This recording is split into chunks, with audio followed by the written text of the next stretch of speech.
नरं चैव नरोत्तमं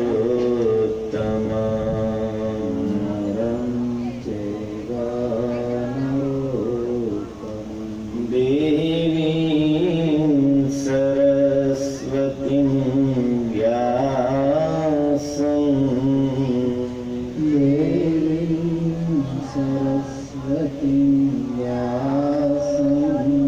ततो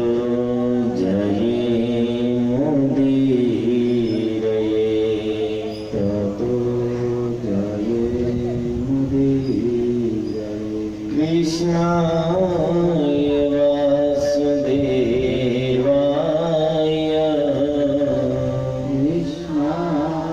वासुदेवाय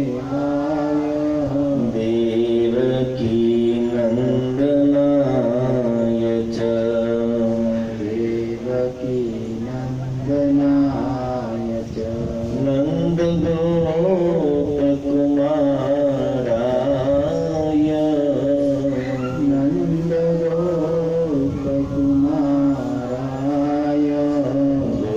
गोविन्दाय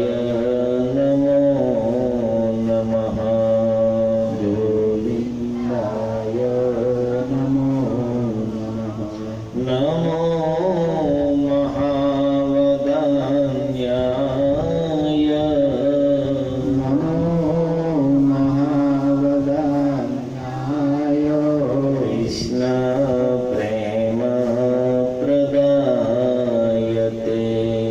कृष्ण प्रेम प्रदायते कृष्णाय कृष्ण चैतन्य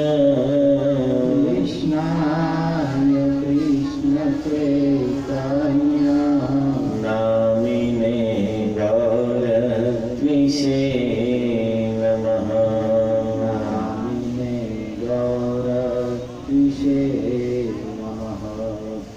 नमो विष्णुपादाय कृष्णपृष्ठाय भूतले श्रीमते भक्तिवेदान्त स्वामिनिति नामिने नमस्ते सरस्वती देवं गौरवाणी प्रचारिणे निर्विशेष शून्यवादी पाश्चात्य देशतारिणे जय श्री कृष्ण चैतन्य प्रभु नित्यानंद श्री अद्वैत गदाधर श्रीवासादि गौर भक्तवृंद हरे कृष्णा कृष्णा कृष्णा हरे हरे हरे राम राम राम हरे हरे हरे कृष्णा कृष्णा कृष्णा हरे हरे हरे राम राम राम हरे हरे हरे कृष्णा कृष्णा कृष्णा हरे हरे हरे राम राम राम हरे हरे हरे कृष्णा कृष्णा कृष्णा हरे हरे हरे राम राम राम हरे। खूब खूब धन्यवाद आप सभी लोग भागवत कथा रसपान करने के लिए पधारे हैं। तो महामंत्र से आपका स्वागत करेंगे। हरे कृष्णा कृष्णा कृष्णा हरे हरे, हरे राम राम राम हरे हरे। गौ माता की छत्र छाया में आयोजित भागवत सप्ताह में आप सबका स्वागत है। प्रभु जी हमको भागवत का रसपान करा रहे हैं। प्रभुपाद जी हमेशा कहते हैं भगवद गीता में कि कोई भी कार्य करो आप कृष्ण को साथ में रख के काम करें। हम अपना बिजनेस करते हैं, धंधा अपना करते हैं, रोजी रोटी के लिए बाहर पैसा कमाने जाते हैं, पर उनमें आसक्त नहीं होना है। हमें भगवान को साथ में रखना है। कोई भी कार्य करो तो साथ में भगवान को जोड़ना है। तो भगवान को जोड़ना मतलब योग, मतलब भगवान के साथ जुड़ा रहना है। जब भी हनुमान जी महाराज लंका में प्रवेश कर रहे थे, तभी लंकिनी ने उनको उपदेश दिया था, प्रगसी नगर की जय सब काजा, हृदय राखी कौशलपुर राजा। तो वहाँ हमें बताते हैं कि कोई भी कार्य करो आप वो कार्य क्षेत्र में प्रवेश करें, पर हृदय में कौशलपुर राजा को रखो, राम को रखिए, कृष्ण को रखिए और सब कार्य कीजिए। तो ऐसे ही चलो हम भागवत रस का रसपान करते हैं श्रीमान धनसुंदर प्रभु के मुखारविंद से। हरे कृष्ण।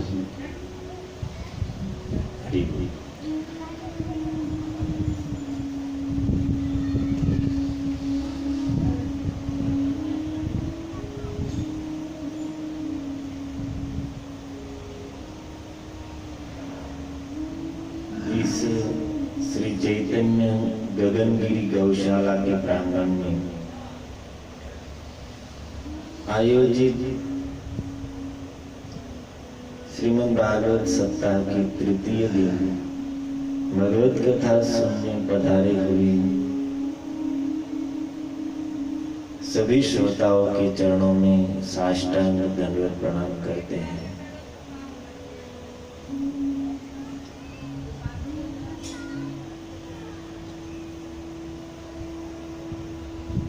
कल हम प्रसंग में श्रवण कर रहे थे, श्री अक्रूर जी महाराज कंस के कहने से कृष्ण और बलराम को मथुरा लाने के लिए द्वादशी के दिन फाल्गुन कृष्ण द्वादशी के दिन सुबह सुबह में मथुरा से निकले हैं।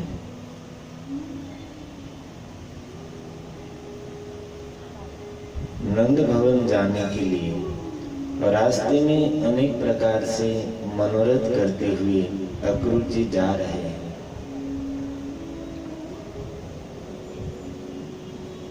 अक्रूर जी मन में सोच रहे हैं कि वहां पर जाकर मैं भगवान श्री कृष्ण के उन चरण कमलों का दर्शन करूंगा जो चरण कैसे हैं।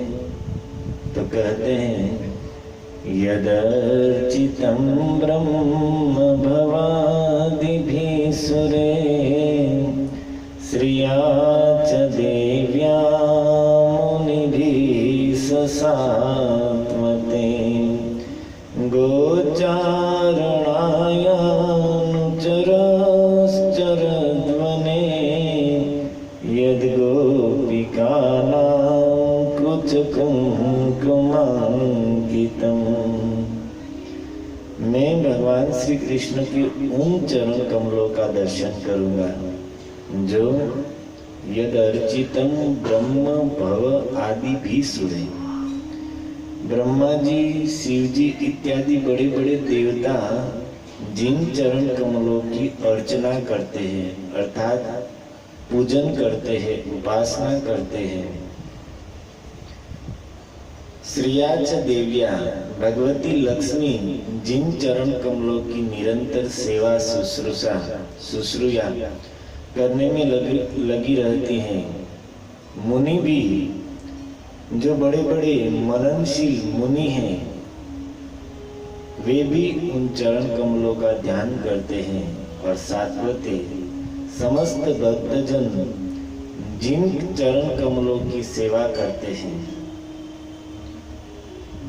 उन चरणों का मैं दर्शन करूंगा।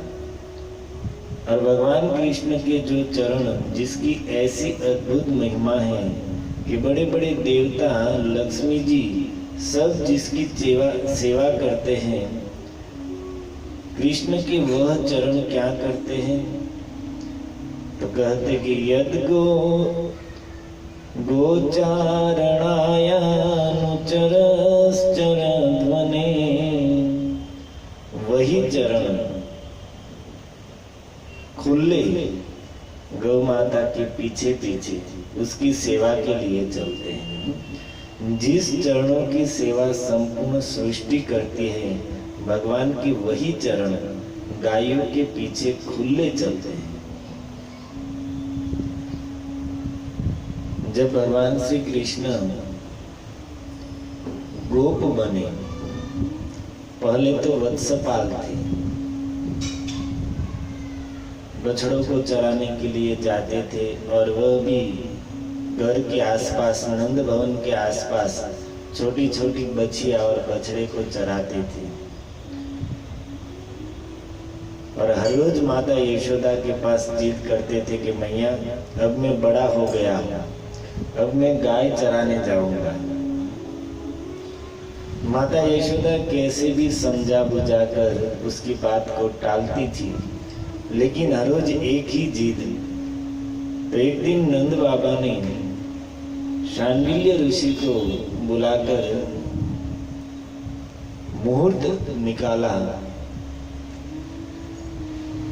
कि कृष्ण को गाय चराने कब भेजना है। गोपाल बनाने का मुहूर्त देखा, और मुहूर्त क्या आया? कार्तिक शुक्ल अष्टमी, जिसको हम गोपाष्टमी कहते हैं। ततश्च पौगंड वयः श्रिते,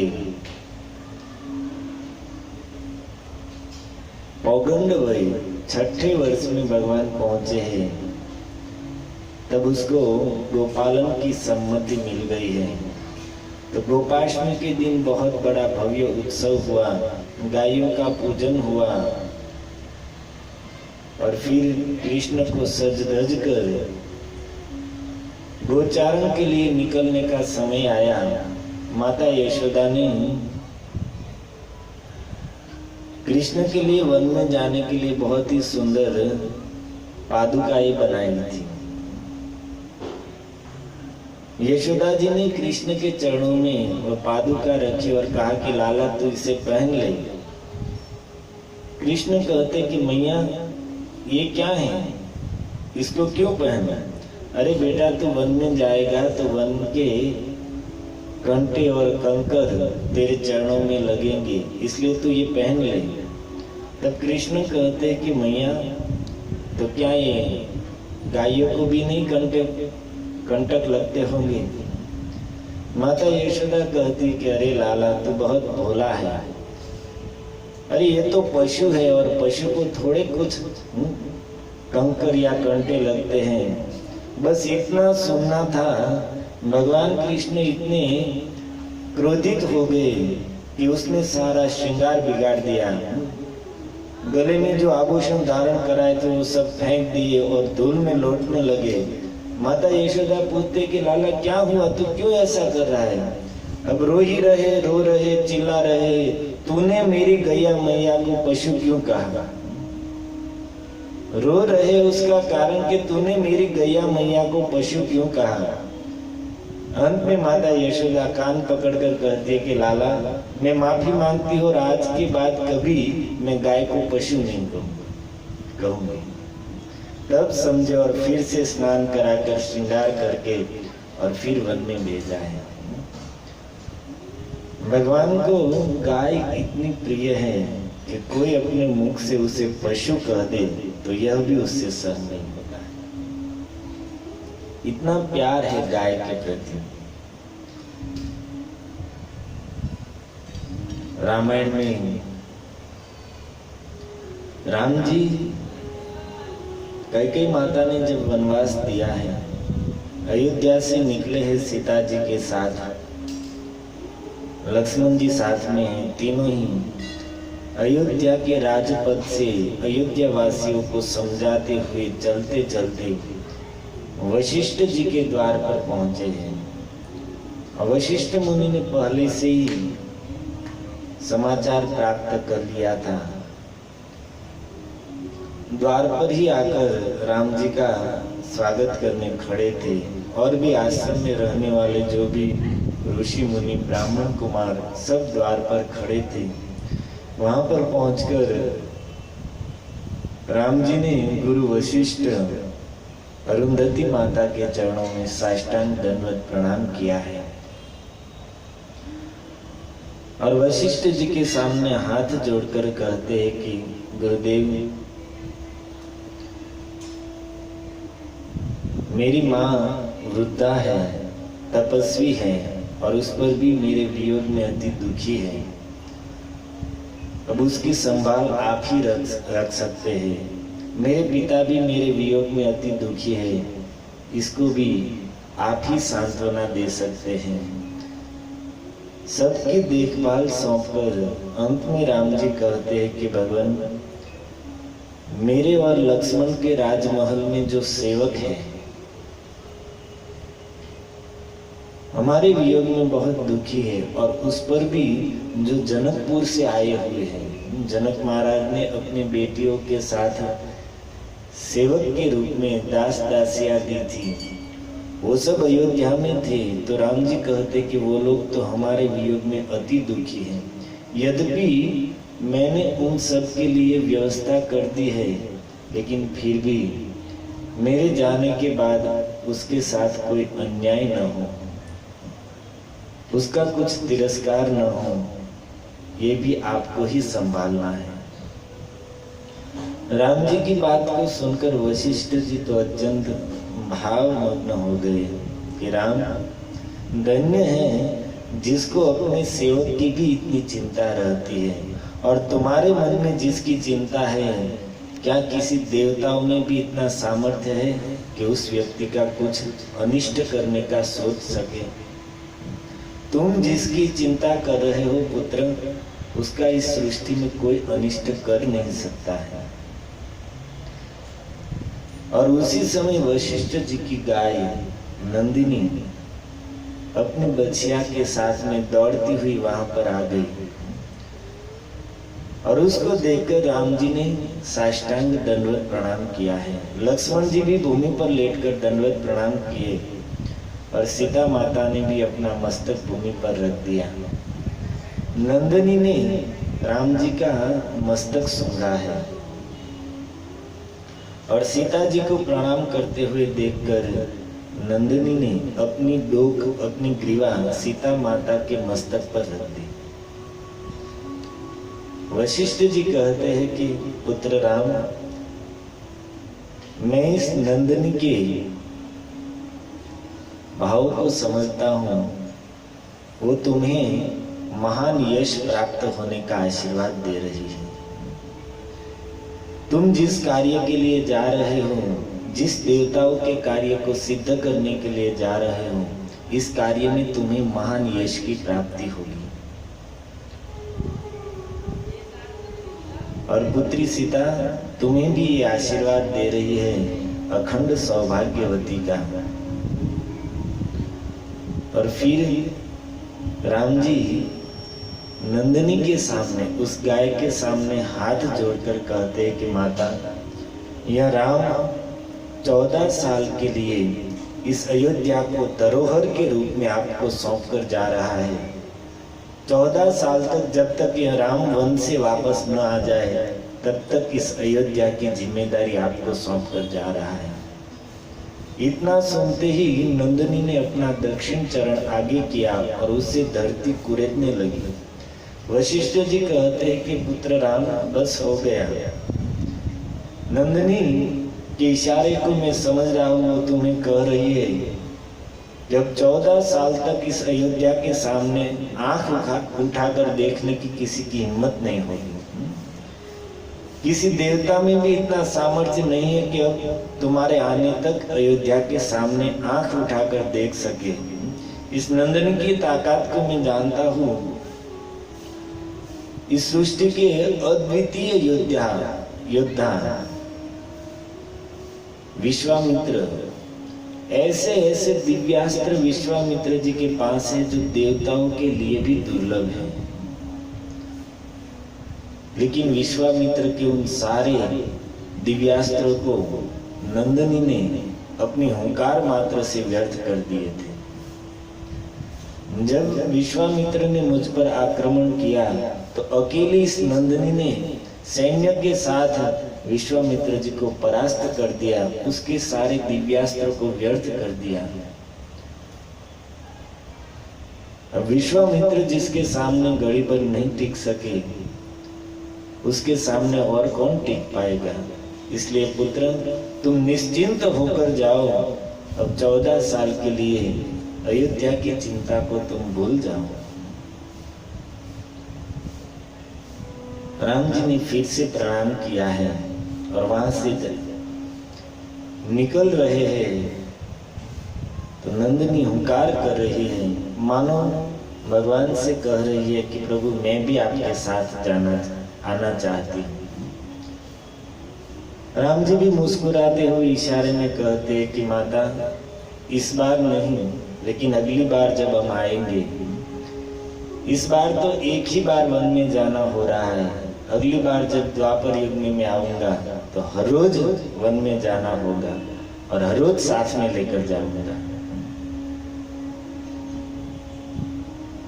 लेकिन भक्तों, इस प्रसंग से, रामायण के इस प्रसंग से विचार करने लायक बात है कि साक्षात भगवान एक गाय के सामने हाथ जोड़कर प्रार्थना कर रहे हैं, गाय के चरणों में साक्षात दंडवत प्रणाम कर रहे हैं। जिस भगवान के चरणों में संपूर्ण सृष्टि नतमस्तक होती है, जो संपूर्ण सृष्टि के रक्षक है, जब जब देवताओं के ऊपर विपत्ति आती है, पृथ्वी के ऊपर विपत्ति आती है, ऋषियों के ऊपर संकट आता है या तो मनुष्यों के ऊपर मुसीबत आती है, तब तब सब लोग क्षीर समुद्र के तट पर जाकर जिस भगवान को पुकारते हैं और जिस भगवान की कृपा से सब लोग संकट से मुक्त होते हैं, वह भगवान स्वयं आज एक गाय के सामने हाथ जोड़कर प्रणाम करते हुए उसे प्रार्थना कर रहे हैं। क्यों? अपनी लीला से हमें कुछ सिखा रहे हैं। भगवान अपनी लीला से हम जैसे संसार के जीवों के सामने गाय माता की क्या महिमा है, इसको प्रकट कर रहे हैं कि जो गाय मेरे लिए भी प्रणम्य है, प्रार्थनीय है, तो फिर संसार के और जीवों के लिए तो कहना ही क्या। ऐसे अनेक प्रसंग हैं जिसमें भगवान स्वयं गाय की सेवा करके हम जैसे जीवों को गाय की सेवा के लिए प्रेरित करते हैं, गाय की महिमा को हमारे सामने प्रकट करते हैं। और यहाँ पर यही बात कही जा रही है। अक्रूर जी कहते हैं कि जिस कृष्ण के चरणों की सेवा ब्रह्मा जी, शिव जी, लक्ष्मी जी, बड़े बड़े मुनि करते हैं, वही भगवान के चरण वन में जाते हैं तो गाय के पीछे खुले चलते हैं। और ऐसे भगवान कृष्ण के चरणों का मैं दर्शन करूंगा, आज मेरा जीवन धन्य हो जाएगा, मेरे नेत्र सफल हो जाएंगे। आज मैं उन भगवान कृष्ण के दर्शन करूंगा कि जिसकी कथा के शब्द, जिसकी कथा जीवों का परम मंगल करने वाली है। श्री अक्रूर जी कहते हैं, यस्याखिलानि वह भी सुमंगले वाचो विमिश्रा गुण कर्म जन्म भी प्राणन्ति शुंभं पुनन्ति पुनन्ति वे जगत् यास्तद्विरता शवशोभनामता।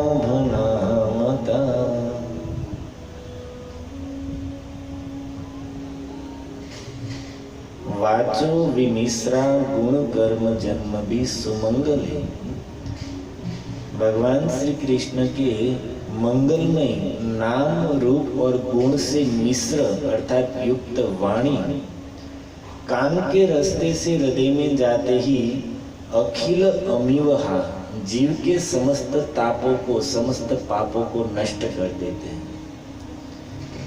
उन शब्दों में इतनी पवित्रता है, कृष्ण कथा से युक्त शब्दों के अंदर इतनी पवित्रता है कि वह शब्द कान के रास्ते से हृदय में जाते ही सारे पापों को सारे संतापों को नष्ट कर देते हैं। भागवत के प्रारंभ में ही सूत जी कहते हैं, कृष्ण कथा की महिमा कहते हुए श्रृणोताम स्वकथा कृष्ण पुण्य श्रवण कीर्तन यद्यन्तस्त यभद्राणि विद्युनोति सुह्यत सता। श्रृणोताम स्वकथा, कोई कृष्ण कथा सुनता है तो कथा सुनते ही कथा के शब्द के माध्यम से भगवान कृष्ण उसके अंतःकरण में हृदय में प्रविष्ट हो जाते हैं और वहां पर जाकर क्या करते हैं, हृदय में जाकर यदि अंतःस्थ ही अभद्राणि विद्युनोति, हृदय में जाकर झाड़ू हाथ में ले लेते हैं और सफाई करने लगते हैं। हृदय के अंदर जितने भी मल है, जितने भी दोष है, जितनी भी वासनाएं है, सबको भगवान अपने हाथ से समाप्त कर देते हैं। हृदय को शुद्ध करने के अनेक साधन वेदों में पुराणों में बताए गए हैं। जप तप व्रत उपवास तीर्थाटन दान पुण्य अनेक साधन हैं। इन सभी साधनों को करने से हम अपने हृदय को पवित्र और शुद्ध कर सकते हैं। लेकिन इन सब साधनों को करते समय हृदय के शुद्धिकर्ता हम स्वयं होते हैं। हम अपनी साधना से हमारे हृदय को शुद्ध कर रहे हैं। लेकिन कथा एक ऐसा साधन है कि कथा सुनने से हृदय की शुद्धि स्वयं भगवान करते हैं। कथा के शब्द के माध्यम से हृदय में पहुंचकर स्वयं कृष्ण ही उन हृदय की शुद्धि करने लगते हैं। तो अब आप ही बताइए कि हमारे से उतनी शुद्धि हो सकेगी जितनी शुद्धि कृष्ण करेंगे, भगवान करेंगे, उतनी शुद्धता हमसे तो नहीं हो पाएगी। और इसलिए कहा है कि अधौत विध्वंस करम कथा समानम भुवि नास्ति चान्यत्, चित्तस्य शोधाय अधौत विध्वंस कराय। चित्त की शुद्धि के लिए और पाप के पुंज को समाप्त करने के लिए कथा के समान और कोई साधन नहीं। कई श्लोक ऐसे भागवत में हैं, प्रविष्ट कर्ण रंध्रेन स्वानाम भाव सरोरो दुनोति शमलम कृष्ण सलिलस्य यथा शरण। वैसे हम 2 दिन से कृष्ण कथा की महिमा ही सुनते आए हैं। तीसरा दिन है, 2 ही बातें हमने सुनी हैं, गाय माता की महिमा और कृष्ण कथा की महिमा। गोकर्ण जी की कथा के माध्यम से वही कहा गया और उद्धव जी ने जो भागवत सुनाई स्कंद पुराण से जो महात्मा कहा गया, और यही बात यहाँ पर अक्रूर जी महाराज कह रहे हैं। जीवों के कल्याण के लिए कृष्ण कथा से श्रेष्ठ कोई साधन नहीं है। और इसलिए नवदा भक्ति में भी पहला साधन क्या बताया, श्रवण, कथा सुनना।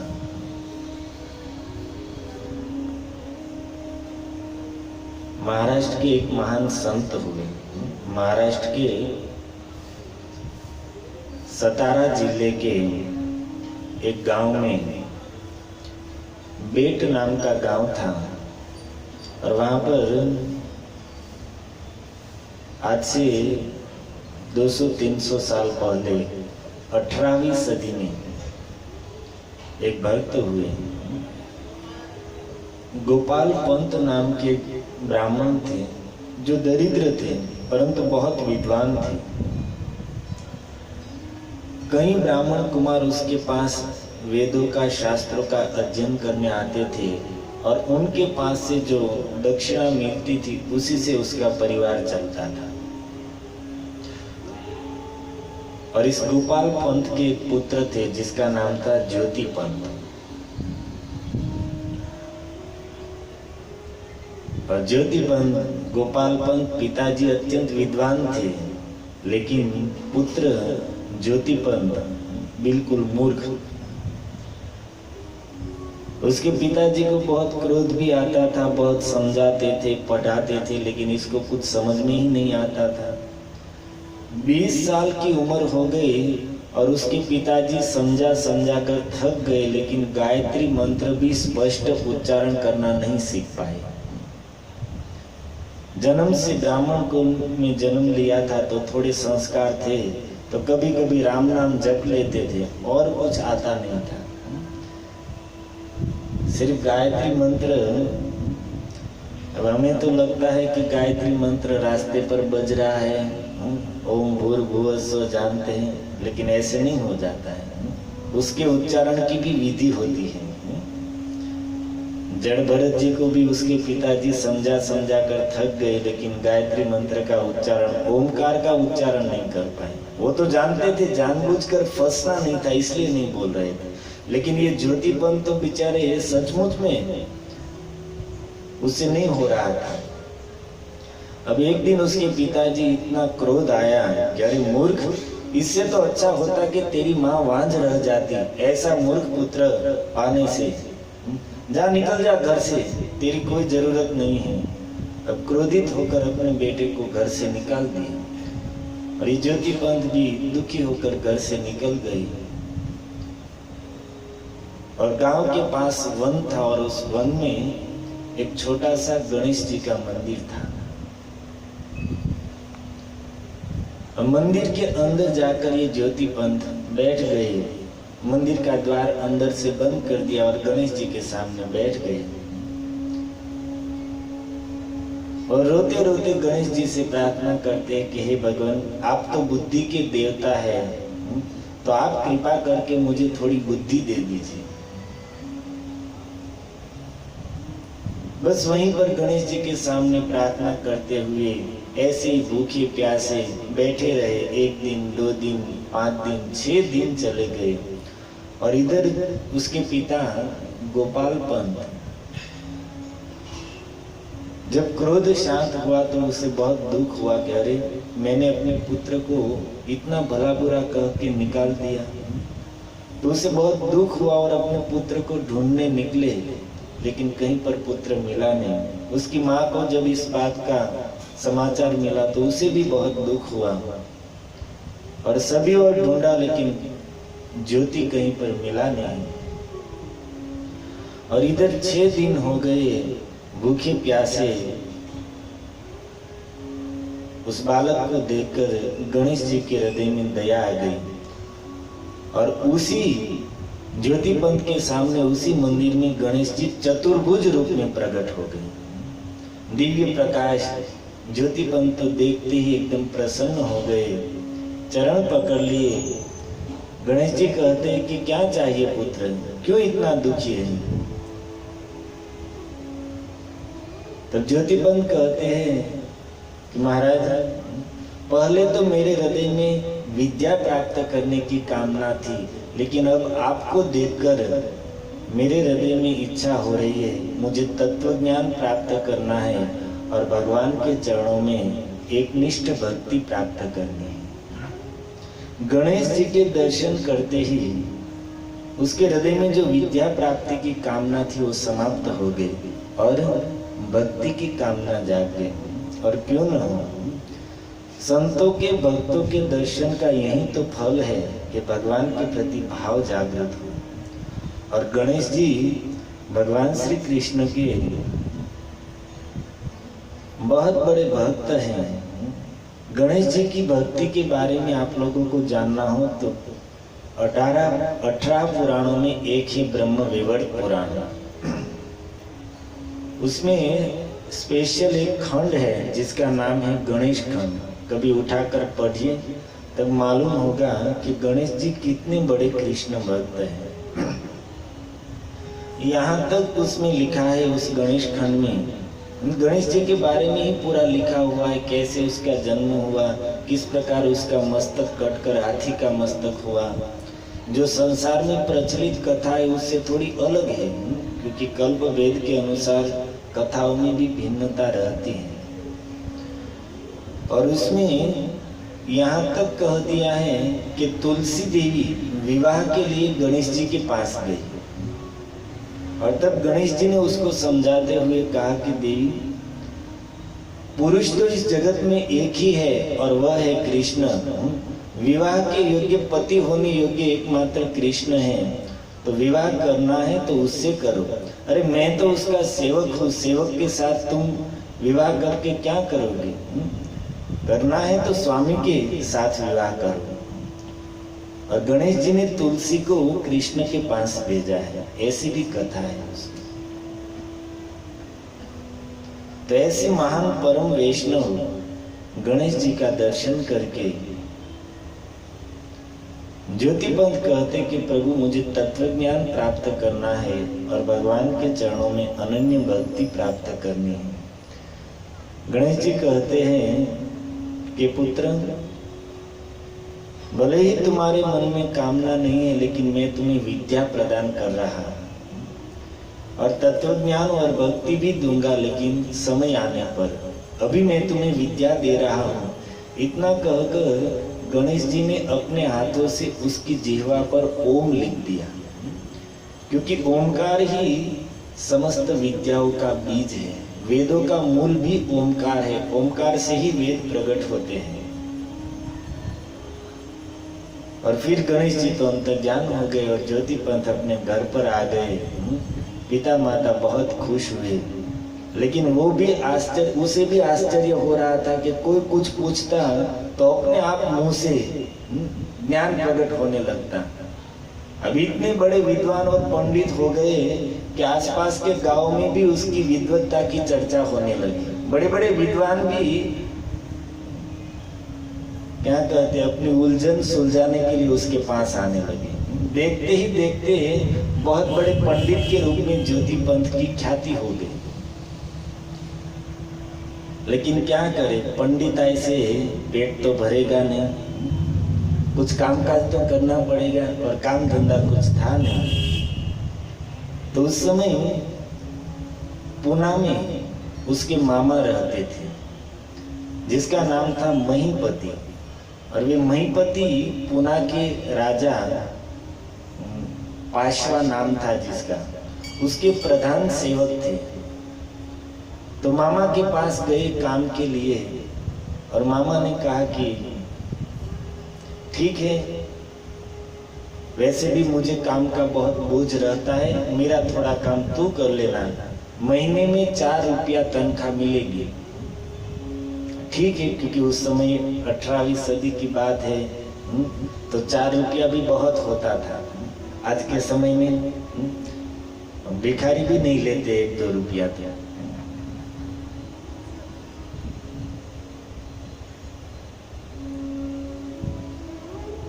18वीं सदी की बात है, उस समय में 4 रुपया बहुत बड़ी कीमत होती थी।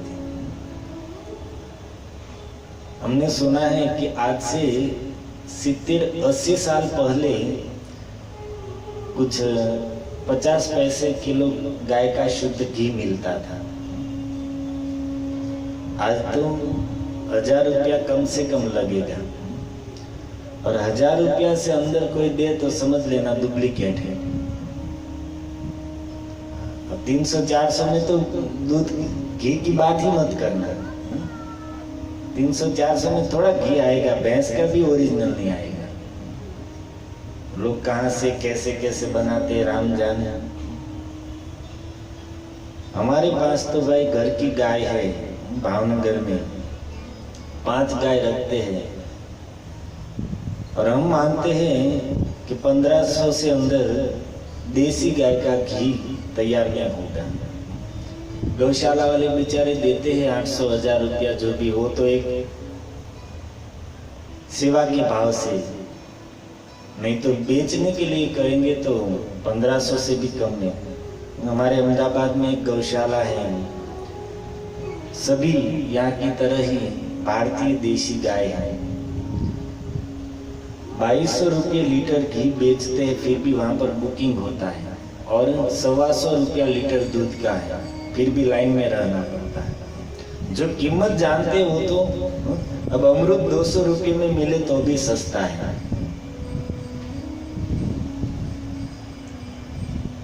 लेकिन जानने सब नहीं जान पाते हैं। ये जिस समय की बात है, उस समय में 18वीं सदी में हमारे गौड़िया आचार्य महाप्रभु की परंपरा के जगन्नाथ दास बाबा जी बहुत विरक्त थे। यहाँ पर फोटो होगा, इधर। और जो लोग दर्शन के लिए जाते थे, तो हमारी भारतीय परंपरा रही है कि लोग संतों के पास जाते हैं तो कुछ ना कुछ अर्पण करते हैं। तो उस समय लोग कोई 1 पैसा, 2 पैसा, 25 पैसा बाबा जी को प्रणाम करते समय भेंट अर्पण करते थे। और ऐसे करते करते बाबा जी तो विरक्त थे, पैसा से कुछ लेना देना नहीं था। एक दिन देखा कि भाई पैसे बहुत जमा हो गए हैं, तो गिना तो देखा कि 200 रुपये हो गए हैं। अब क्या करे 200 रुपये का? तो सेवकों को कहा कि एक काम करो, ये 200 रुपये के रसगुल्ले लेकर आओ। अब सेवक लोग समझने लगे कि 200 रुपये के रसगुल्ले पूरा टैंकर भर के आएंगे उस समय की बात। और एक दुकान से तो मिलेंगे नहीं, 50 दुकान पर जाकर मिलाकर उसने 200 रुपये के रसगुल्ले एकत्र किए। और वो लोग समझ रहे थे कि बाबा जी कुछ भंडारा करेंगे, गांव वालों को, लोगों को बुलाकर सबको रसगुल्ला खिलाएंगे। पूरा गाड़ा भर के, बैलगाड़ा भर के रसगुल्ला लेकर आए। और आए, बाबा जी को पूछा कि अब क्या करना है। बाबा जी कहते चलो मेरे साथ। बाबा जी निकले, गांव में घर घर में गए, और जिस घर में गाय थी उस सब घर में जाकर गायों को भरपेट रसगुल्ला खिलाए। एक एक घर में जाकर गायों को रसगुल्ले खिलाए। गांव की सारी गायों को भरपेट रसगुल्ले खिला दिए। अब ऐसी उदार भावना तो एक संत के हृदय में ही होती है कि गाय माता को भी जिसने रसगुल्ला खिलाए, हम लोग खिलाते क्या? घर में कुछ ऐंठा जूठा बचा है, कुछ रोटी ठंडी बच गई है, तो गाय माता को दे देते। हमारे हृदय में कभी ऐसी भावना नहीं हुई कि चलो भाई गाय माता के लिए कुछ अच्छा भोजन लेकर जाए, कुछ बनाकर, स्पेशल बनाकर गाय माता को खिलाए, ऐसा भाव नहीं आया। हम देखते यहाँ पर हर रोज भक्त लोग कलिंगर काटकर गाय माता को खिलाते हैं। हमें, हमारे मन में कभी आया कि चलो कुछ केला या कुछ गुड़ या कुछ अच्छा लेकर जाए और गाय माता को खिलाए? नहीं। घर में कुछ बच गया है ऐंठा जूठा, तो प्लास्टिक की थैली में लेकर आ गए। 200 रुपये के रसगुल्ले आज के समय में मुझे लगता है कि 2 लाख शायद हो जाएंगे। उस समय के 200 इतने रसगुल्ले खिलाए। अब ज्योतिपंत जी को उसके मामा ने कहा कि भाई 4 रुपया पगार मिलेगा। ठीक है भाई, वो भी बहुत है। और रह गए वहीं पर। और मामा जी के साथ काम करने लगे। और एक दिन हुआ ऐसा कि जो राजा था पाशवा, उसने महीपति को कहा कि राज्य के हिसाब के सारे कागजात मुझे 3 दिन में हिसाब कंप्लीट करके चाहिए।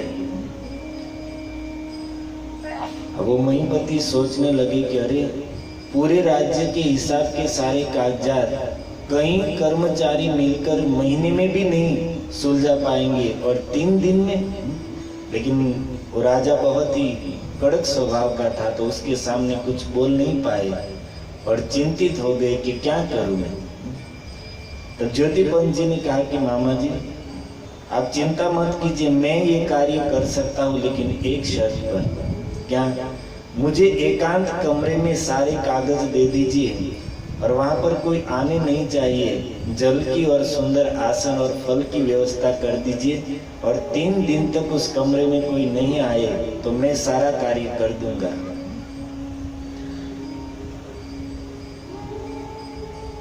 अब मामा जी ने सोचा कि चलो, है तो विद्वान, कुछ तो करेगा ही। तो उसी प्रकार व्यवस्था कर दी और ज्योति पंत कमरे के अंदर चले गए। और उसको तो गणेश जी ने कहा था कि पुत्र, जब भी मेरी जरूरत हो तो याद करना, मैं तुम्हें मिलने आ जाऊंगा। तो आज ज्योति पंत ने गणेश जी को पुकारा है, तो गणेश जी उसके सामने आ गए और कहा कि भगवान, ऐसी ऐसी समस्या है। अब गणेश जी तुरंत ही बैठ गए सारे कागज लेकर। दोनों ज्योति पंत और गणेश जी दोनों बैठकर 3 दिन तक गणेश जी लिखते रहे और सब हिसाब मिला दिया। और इधर जो महिपंत, जो मामा थे, लोग कहने लगे कि अरे, ये तुम्हारा भांजा 3 दिन से अलग है, रूम में पड़ा है, भूखा प्यासा है, ये कार्य तो होने वाला है नहीं, ऊपर से कुछ हो गया, मर गया तो तुम्हें पाप लगेगा। अब महिपति को भी बात सही लगी और तुरंत ही वो गए और द्वार खोला। जैसे ही द्वार खोला तो गणेश जी तो वहां से अंतर्ध्यान हो गए और सारे कागज बिल्कुल कंप्लीट होकर पड़े थे। और फिर पूरा हिसाब राजा के पास पहुंचाया और राजा को देखकर उसे भी आश्चर्य लगा कि 3 दिन में इतना बड़ा कार्य हुआ कैसे। और उसने देखा तो अक्षर तो इतने सुंदर कि प्रिंट भी उसके सामने कुछ नहीं। किसने किया ये कार्य? मालूम हुआ कि महिपति जो आपके कर्मचारी है, उसका भांजा है ज्योति पंत, उसने किया है। राजा ने उसको बुलाया और पूछा कि तुमने ये सारा कार्य किया कैसे? और ज्योति पंत ने जो हकीकत थी वो सब बता दी। अब राजा इतना प्रभावित हुआ कि राजा ने उसको राज्य सम्मान दिया और उसको बहुत बड़ी पदवी दे दी, राज पुरोहित बना दिया। उसका उस पगार, वेतन मामा जी से भी ज्यादा कर दिया और रहने के लिए अपना एक महल बनाया था पुरंदर नाम का, वह महल ही उसे दे दिया, पूरा किला, इसी में आप रहो और राज्य की ओर से पुरोहित का कार्य करना। अब ज्योति पंत उस महल में रहने लगे और मामा जी से तनख्वाह भी बढ़ गई और इज्जत भी बढ़ गई।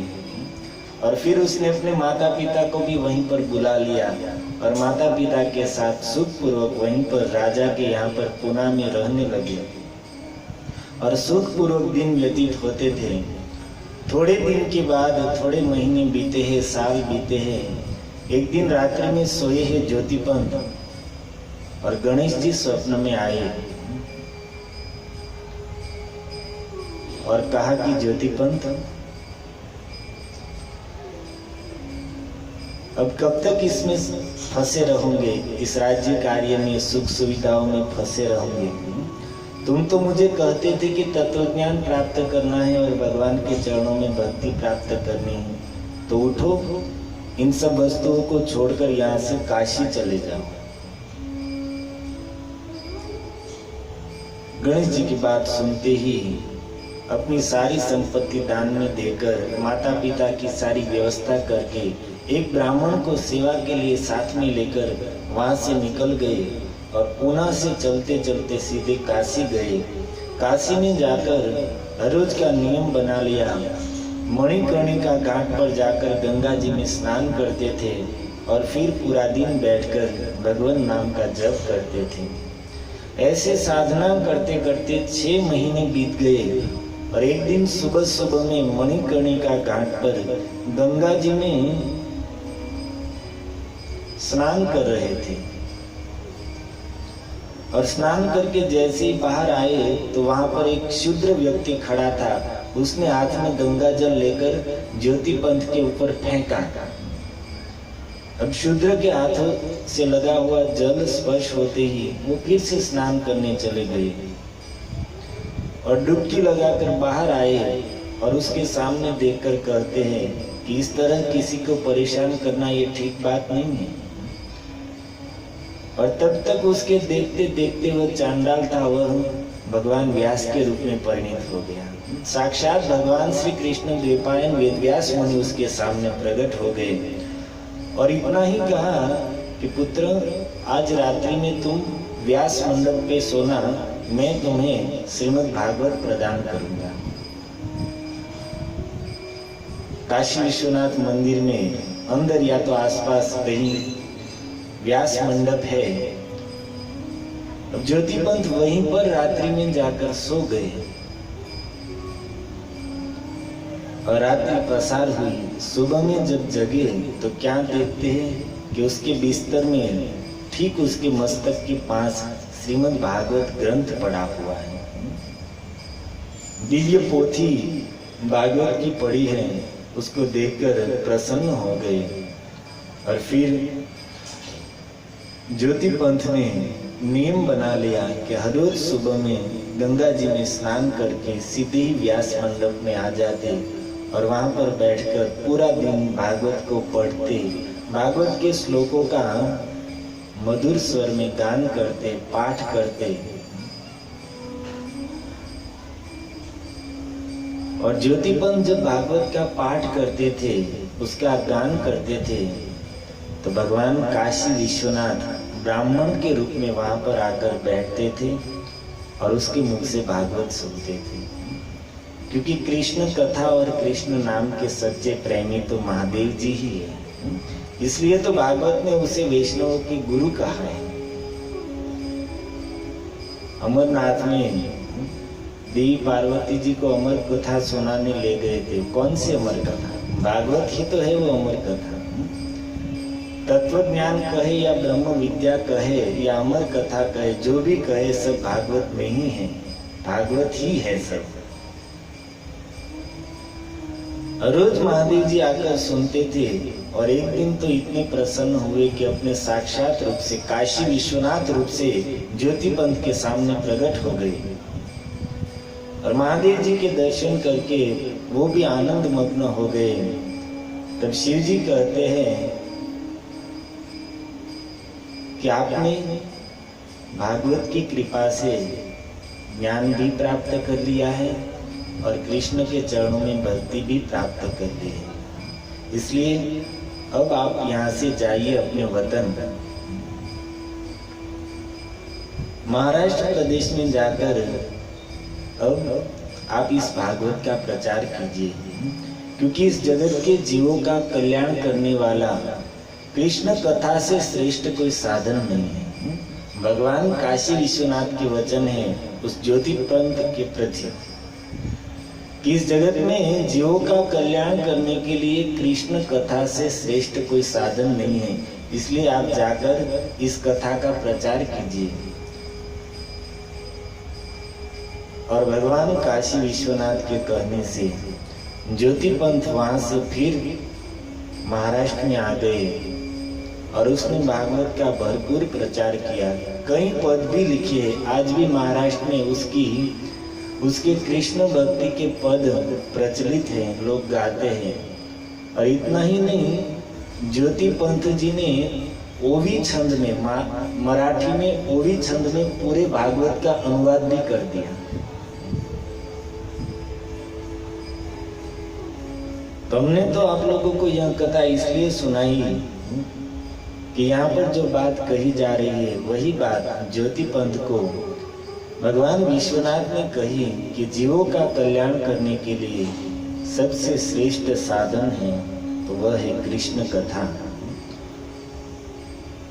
और यहाँ पर अक्रू जी यही विचार कर रहे हैं कि मैं उस भगवान के दर्शन करूंगा कि जिस भगवान श्री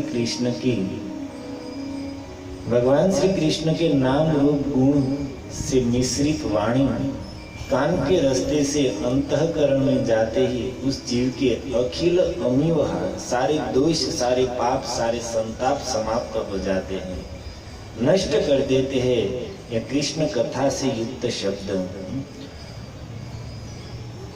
और यही शब्द संसार के जीवों को प्राणन्ति शुंभन्ति पुनन्ति वे जगत् यास्तद्विरक्ता शवशोभना मता। यह कृष्ण कथा ही संसार के जीवों को प्राणन्ति, प्राणों से युक्त करती है, जीवन प्रदान करती है। कृष्ण कथा से रहित जीवन है, वो जीवित होते हुए भी वो प्राणों से रहित है। जिन हरि कथा जिन हरि भगति हृदय नहीं आनी, जीवत शव समान ते प्राण। जगत के जीवों को कृष्ण कथा प्राणों से युक्त करते शुंभंती, शोभा संपन्न बनाती है, और पुनंती, जीवों को पवित्र बना देती है। और जो वाणी, जो कान कृष्ण कथा से रहित है, यास्तद विरक्ता शव शोभना माता, उसकी शोभा कैसी है? मुर्दे के समान है। इस प्रकार अक्रूर जी अनेक प्रकार के मनोरथ करते हुए जा रहे हैं। बहुत विस्तार से अक्रूर जी के मनोरथों का वर्णन है। हमारे गुरु महाराज ने इस प्रसंग पर पूरी कथा की है और सुनने योग्य है। एक बार आप सुनेंगे तो मालूम होगा कि अक्रूर जी के मनोरथ क्या थे, उसकी कैसी भक्ति थी, क्यों उसको वंदन भक्ति के आचार्य बनाया गया। तो इस प्रकार मनोरथ करते करते संध्या के समय अक्रूर जी नंद भवन के पास पहुंचे हैं, और उसी समय कृष्ण बलराम अपने सखाओं के साथ गोचारण करके वापस पहुंचे ही थे। और अक्रूर जी वहां पर पहुंचे तो उसने देखा कि वहां पर गायों के खूर के निशान हैं, उसके बीच बीच में गोप बालकों के चरण चिन्ह हैं, और उन गोप बालकों के चरण चिन्ह के मध्य मध्य में कृष्ण के चरण हैं। कृष्ण के चरण चिन्ह स्पष्ट दिख रहे हैं। भूमि कौतुकानि, क्योंकि माता पृथ्वी भी कृष्ण के चरण चिन्हों को अपना आभूषण मानती है, इसलिए उसे मिटने नहीं देती है। अपने सौभाग्य के चिन्ह के रूप में माता पृथ्वी हमेशा भगवान श्री कृष्ण के चरणों के चिन्ह को बनाए रखती थी। और कैसे पहचाना अक्रूर जी ने? तो कहते हैं कि उसमें स्पष्ट शंख, ध्वजा, जौ, ये सब निशान स्पष्ट दिख रहे थे, और निशान पर से अक्रूर जी पहचान लिए और रथ में से अमूल्य प्रभु रजांसी कूद पड़े हैं कि ये मेरे प्रभु की चरण रज है, और उसमें लौटने लगे।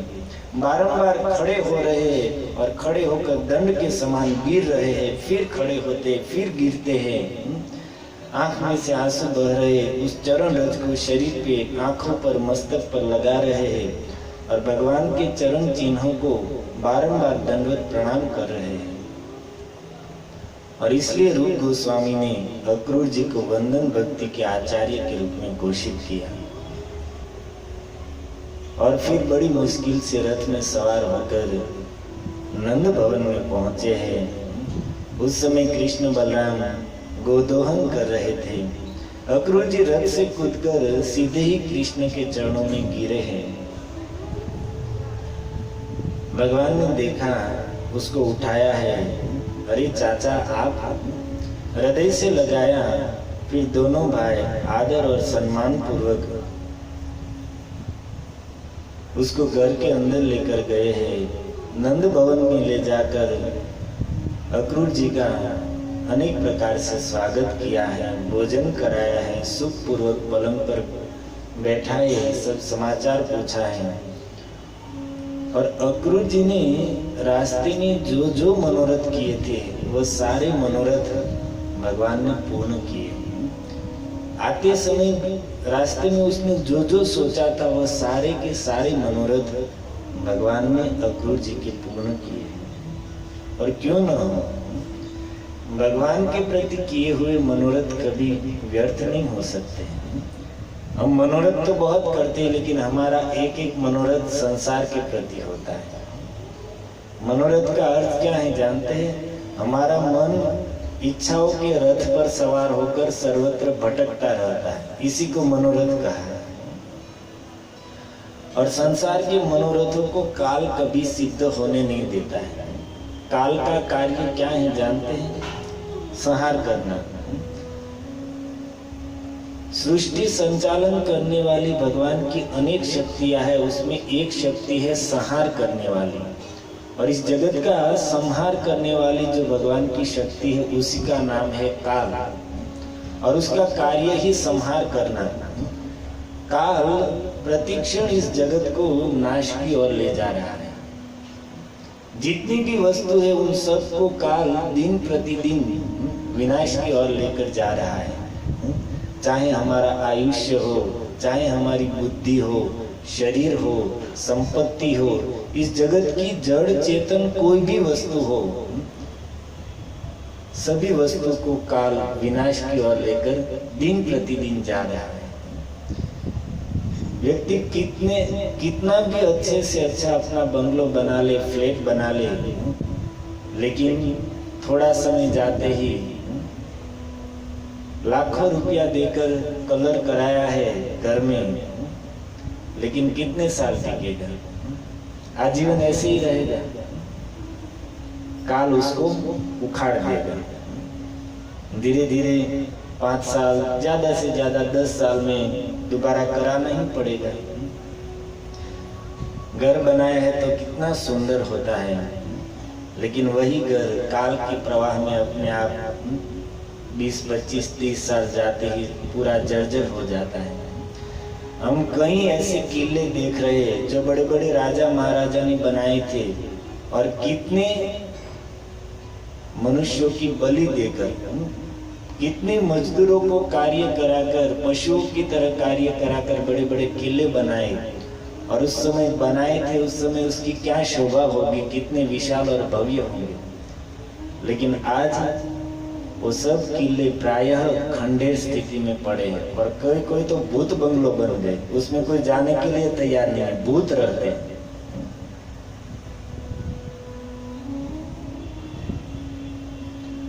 तो काल का कार्य ही है संहार करना, मनुष्य के मनोरथों को भी नष्ट करता रहता है। लेकिन अगर भगवान के प्रति कोई मनोरथ करता है तो काल में भी इतनी सामर्थ्य नहीं है कि उस मनोरथ को नष्ट कर सके। भगवान के प्रति किए हुए मनोरथ को स्वयं भगवान ही सफल करते हैं। सुदामा जी की पत्नी सुशीला ने मनोरथ किया था कि मेरे पति एक बार द्वारका चले जाए भगवान कृष्ण के पास, तो हमारा जो गृहस्थ आश्रम बड़ी मुश्किल से, बड़े कष्ट से चल रहा है, वह हमारा गृहस्थ आश्रम सुखपूर्वक बीत जाएगा। एक बार अगर मेरे पति कृष्ण के पास पहुंच जाए। और सुदामा गए तो सुशीला जी ने सोचा भी नहीं था ऐसा वैभव द्वारकाधीश ने प्रकट कर दिया, द्वारका के समान वैभव दे दिया। विदुरानी भगवान कृष्ण जब हस्तिनापुर में पहुंचे शांतिदूत बनकर, अब हस्तिनापुर के लोग भगवान के दर्शन करने के लिए रास्ते के दोनों ओर खड़े हैं। हस्तिनापुर के बड़े बड़े धनवान और बड़े बड़े प्रतिष्ठित लोगों की भीड़ लगी है कृष्ण दर्शन के लिए, लेकिन विदुरानी जी उस भीड़ में नहीं गई। वो तो घर में ही मनोरथ लेकर बैठी थी कि अरे जो सर्वथा अपने हैं उसके दर्शन ऐसे भीड़भाड़ में थोड़े किए जाते हैं। वो तो घर पे आएंगे, उसको सामने बैठाकर उसको भोजन कराऊंगी और जी भर के उसके दर्शन करूंगी। किसी को कहा नहीं था, मन में ही ये मनोरथ लेकर बैठी थी। और भगवान तो अंतर्यामी है। शांतिदूत बनकर गए थे, सब कार्य हुआ। दुर्योधन के 56 भोग को छोड़कर सीधे ही रथ निकल गया। किसी को मालूम नहीं है कि कहाँ जा रहा है गरुड़ ध्वज रथ, और सीधा विदुर जी के द्वार पर जाकर खड़ा रह गया। और वहां पर 56 भोग को छोड़कर आए और यहाँ पर केले के छिलके खाए।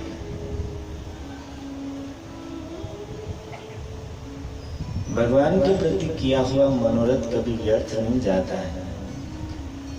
प्रभुपाद जी ने राधा रास बिहारी पहले बंबई में हाजी अली साइड आकाश गंगा नाम के अपार्टमेंट में राधा रास बिहारी विराजमान थे। प्रभुपाद जी की इच्छा थी आज राधा रास बिहारी जहाँ पर जुहू लैंड इस्कॉन जुहू में विराजमान है, प्रभुपाद जी को वहीं पर राधा रास बिहारी की स्थापना करनी थी।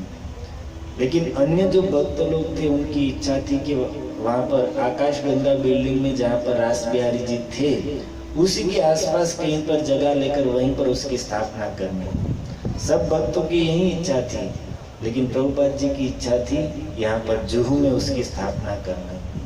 प्रभुपाद जी जब पहली बार मुरारजी देसाई को मिलने गए थे तब उसने उस जगह को देखा था और उस समय ही उसके मन में यह विचार आया था कि कभी यहाँ पर ये जगह मिलेगी तो यहाँ पर मैं भगवान का भव्य मंदिर बनाऊंगा। तो उस समय से प्रभुपाद जी के ध्यान में थी वह जगह और फिर तो वह जगह मिल भी गई, लेकिन मिलने के बाद जो जगह का मालिक था वो बदल गया, अब नहीं बेचना है। फिर बहुत लड़ाई झगड़ा भी हुआ, केस भी हुए और जैसे तैसे करके मंदिर वहां पर उसका विरोध होने पर भी छोटा मंदिर बना लिया। फिर म्युनिसिपालिटी वाले आए, उसने मंदिर तोड़ भी दिया। बहुत बड़ा बाधाएं विघ्न आए।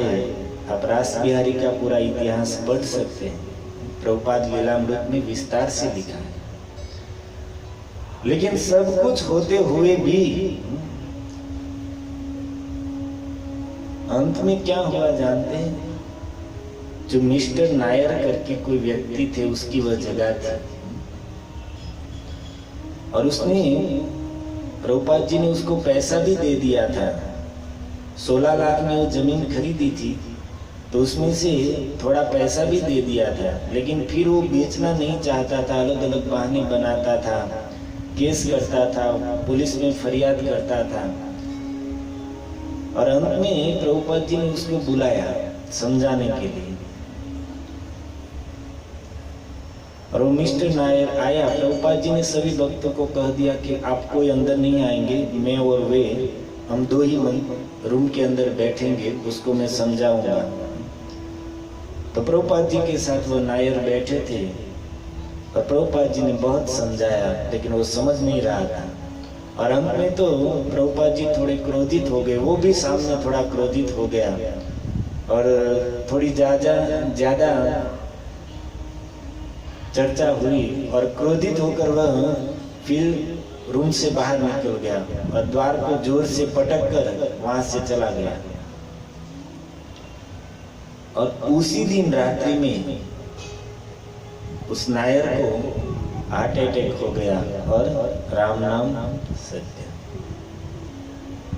अब रास बिहारी को तो अपने भक्त के मनोरथ की पूर्ति करनी है, तो सब उसके हाथ में ही अंदर ही बैठे, क्या किसका चलाना है किसका बंद कर देना है वो तो उसके हाथ में स्विच। और जब वह चले गए तो फिर उसकी पत्नी ने भी बहुत प्रयास किया, लेकिन फिर अंत में उसने भी भगवान की प्रेरणा से प्रभुपाद जी के चरणों में समर्पण करते हुए माफी मांगकर वह जगह सौंप दी। और आज आप देख रहे हैं कि रास बिहारी कितने भव्य रूप से बंबई का 2 नंबर का मंदिर है राधा रास बिहारी। कितनी मुसीबतों का सामना करते हुए भी एक भक्त का मनोरथ भगवान ने स्वयं पूर्ण किया। नहीं तो बहुत संघर्ष हुई उस जमीन में। पढ़ते हैं तो ऐसा लगता है कि ये तो मिलना बिल्कुल असंभव था, लेकिन भगवान ने अपने भक्त के मनोरथ की सिद्धि के लिए कैसे भी करके व्यवस्था कर ली। अक्रूर जी ने रास्ते में जो जो मनोरथ किए थे सारे मनोरथ कृष्ण ने पूर्ण किए और फिर दोनों भाई एकांत में लेकर गए हैं। अक्रूर जी को अपने माता पिता के बारे में, यदुवंशियों के बारे में, कंस के बारे में सब समाचार पूछे हैं और अक्रूर जी ने कंस की जो योजना थी सारी की सारी बता दी।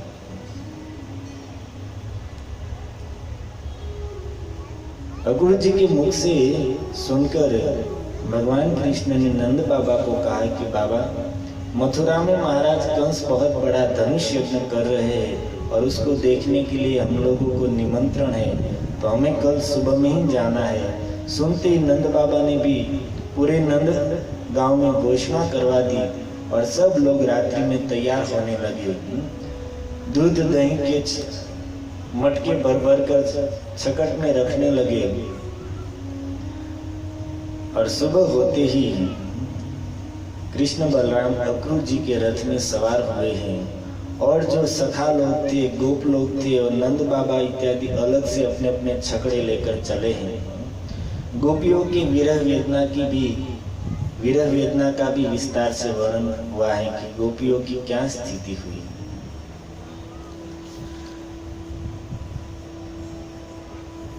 अंत में गोपियों के विषय में सुखदेव जी ने इतना ही कहा कि एवं ब्रिवाणा विरहातुरा वृषम व्रजस्त्रिय कृष्ण विषक्त मानसा विसृज्य लज्जा रुरुदुस्म सुस्वरम गोविंद दामोदर माधवेति।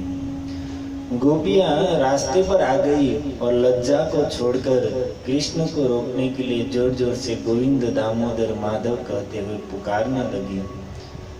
लेकिन आज भगवान कृष्ण का भी साहस नहीं था गोपियों के सामने देख सके, वह भी ऐसे ही चले गए और रास्ते में दूतों के द्वारा गोपियों को सांत्वना भेज रहे थे।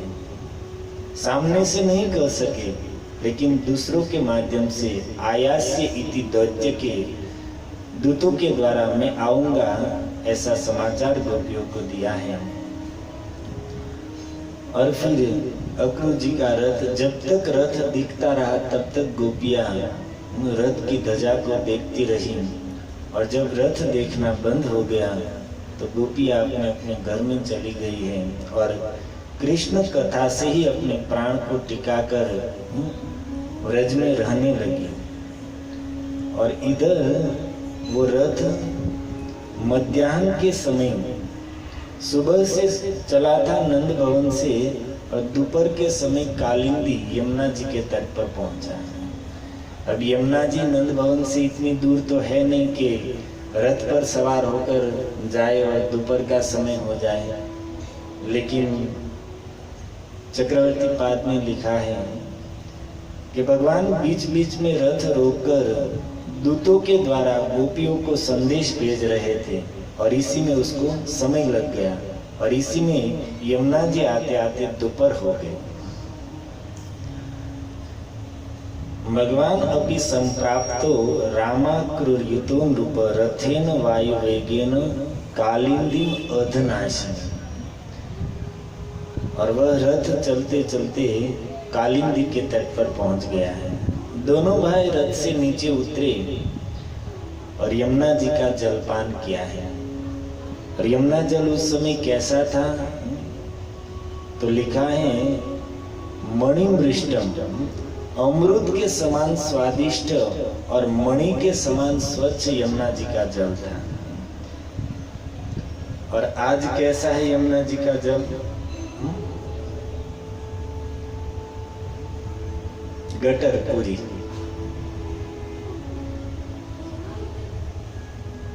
यमुना जी तो है ही नहीं।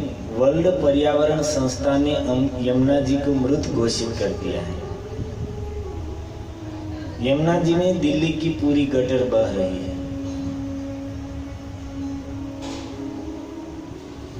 क्या दशा कर दी गंगा यमुना गाय।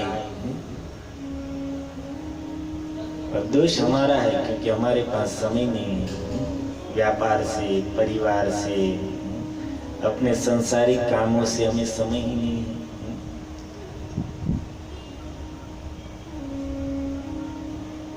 दुष्टों की दुष्टता से धर्म को जितना नुकसान नहीं हुआ है उतना नुकसान सज्जनों की निष्क्रियता से हुआ है। एक महात्मा ने कहा और बात कितनी सुंदर है कि दुष्टों की दुष्टता ने संस्कृति को, धर्म को, देश को जितना नुकसान नहीं किया है उतना नुकसान सज्जनों की निष्क्रियता ने किया है। क्योंकि जो सज्जन लोग हैं, जो अच्छे हैं, जो धार्मिक आस्थावान लोग हैं, वो चुपचाप अपने कार्य में लगे हुए हैं, वो कुछ बोलते नहीं। और फिर भी वर्तमान में तो कुछ भी थोड़ी सज्जनों में जागरूकता आई है कि कम से कम वोट देने के लिए जाने लगे, नहीं तो पहले ये भी नहीं था। जो अच्छे लोग थे वो कोई वोट देने जाते नहीं थे। 40-45% वोटिंग होता था, तो कम से कम अच्छा है कि अभी 60-65% तक तो पहुंच गए। इतनी तो समझ आई।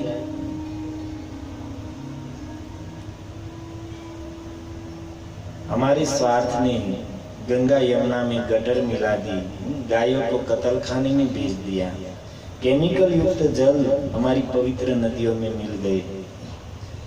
हम तो नदियों को मां समझते, फिर भी यह दशा है। हमने सुना है कि विदेश में लोग भले ही नदियों को मां नहीं समझते, लेकिन फिर भी गंदे हाथ भी उसमें नहीं धोते। थूकने की और गंदगी फैलाने की बात तो दूर रही, गंदे हाथ भी नदी में नहीं धोते। एकदम निर्मल और स्वच्छ जल सभी नदियों में बहता रहता है। लोगों में भी इतनी जागरूकता है और गवर्नमेंट के नियम भी ऐसे कड़े हैं। और हमारे यहाँ तो गवर्नमेंट कुछ भी कर ले, लेकिन जनता को स्वच्छता पचती ही नहीं है, तो गवर्नमेंट क्या करे। हमारे प्रधानमंत्री बेचारे स्वच्छता अभियान चलाते हैं, लेकिन हम लोगों को स्वच्छ जगह देखते ही क्या कहते हैं, हम मन हो जाता है गंदगी फैलाने का। यहाँ पर थूक ले, कोई अच्छी जगह देखते हैं, जैसे कहीं पर अच्छा भोजन बन रहा है तो उसकी सुगंध आती है तो खाने की इच्छा हो जाती है। ऐसे कहीं पर स्वच्छ जगह देख ली तो हमें लगता है कि थोड़ा थूक ले, थोड़ा कचरा फेंक दे। यहाँ पर इतनी स्वच्छ कैसे हो सकती। और म्युनिसिपालिटी वाले बेचारे कितने खर्च करके रोड कितने साफ सुथरे रखते हैं, लेकिन लोगों के मन में क्या है, एकदम क्लीन रोड को देखते हैं तो पान मावा तंबाकू खाकर ऐसी पिचकारी लगाएंगे कि रोड पूरा लाल हो जाता है। हमने देखा है कि सिग्नल पर गाड़ी खड़ी रहती है और जैसे गाड़ी खड़ी रही तो पान मावा तंबाकू का थूक मुंह में जमा हुआ है और पूरा थूक उगलेगा। ऐसा लगता है कि ये क्यों हूँ उल्टी गिरो, वमन किया क्या, इतना पूरा रोड लाल हो जाता है। अब इन लोगों को क्या स्वच्छता से लेना देना। पर कम से कम हम लोग जो सत्संग कर रहे हैं,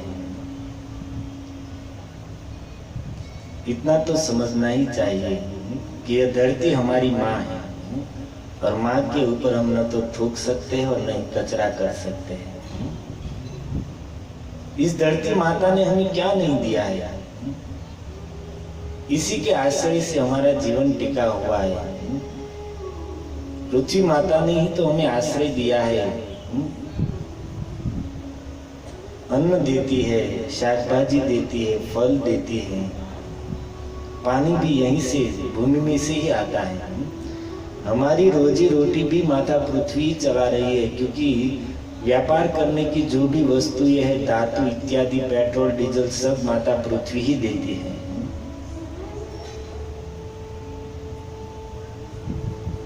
सब कुछ देने वाली और साक्षात हम जिसको विष्णु पत्नी नमस्तुभ्यम पाद स्पर्श क्षमस्व, हमारे पूर्वज लोग सुबह में जगकर माता पृथ्वी पर पैर रखते थे तो उससे पहले माता पृथ्वी को प्रणाम करके माफी मांगते थे कि हे माँ, आपके ऊपर मैं चरण रखूं, ये मेरे लिए योग्य नहीं है। आप मेरी माँ हैं, भगवान की पत्नी है, लेकिन क्या करें, हमारे पास और कोई उपाय नहीं है, इसलिए मजबूरी में हम आपके ऊपर चरण रख रहे हैं। इसलिए विष्णु पत्नी नमस्तुभ्यम क्षमस्व में आप हमें क्षमा कर दीजिए।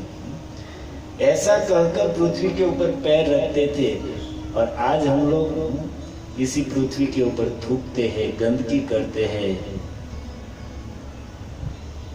तो कम से कम हम लोगों को तो समझना चाहिए कि नदियों में गंदगी नहीं करनी चाहिए, पृथ्वी को स्वच्छ रखना चाहिए। गंगा यमुना तो साक्षात हमारे लिए देवियां है, भगवान का चरणामृत है, उसमें तो हम कैसे गंदगी कर सकते। महाप्रभु के पार्षदों में एक थे पुंडरीक विद्यानिधि, बंगाल में आज से 500 साल पहले गंगा जी के तट पर रहते थे, लेकिन दिन में कभी गंगा जी के दर्शन करने नहीं जाते थे, क्योंकि वो दिन में गंगा तट पर जाते थे और देखते थे कि लोग उसमें कपड़े धो रहे हैं, साबुन से स्नान कर रहे हैं, गंदगी फैला रहे हैं। हरे कृष्णा कृष्णा कृष्णा हरे हरे, हरे राम।